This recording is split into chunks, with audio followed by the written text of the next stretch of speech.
right, non-Western philosophy week 4. It's going to be the discussion board question 1.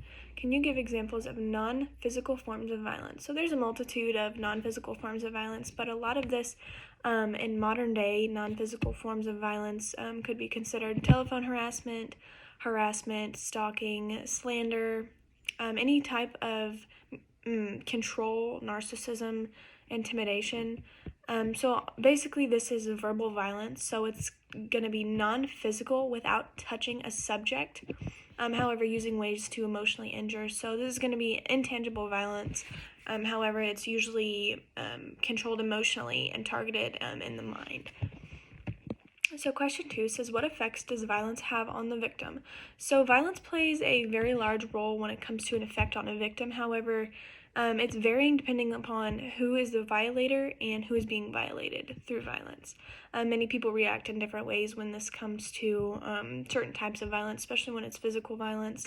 However, non-physical violence, verbal violence, harassment, stuff like that is going to obviously take a different role on who's ever being violated.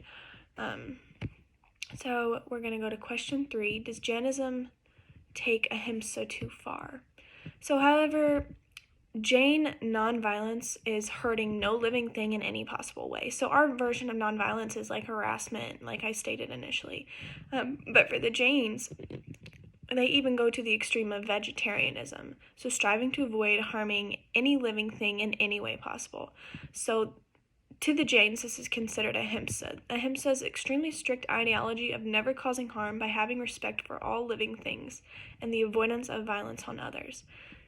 The Jain culture even goes to the extremes of Jain monks wearing masks or face coverings to avoid breathing in tiny insects. So they're very understanding and wanting to be not injuring anything in any way, whether that is breathing in an insect or not.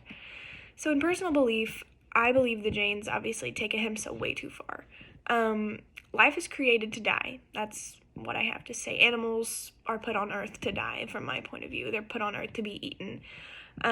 So causing no harm to living things, living animals, is relatively impossible in modern day, or what I would consider modern day, due to food production and stuff like that. But however, ages ago, this may not have been an issue.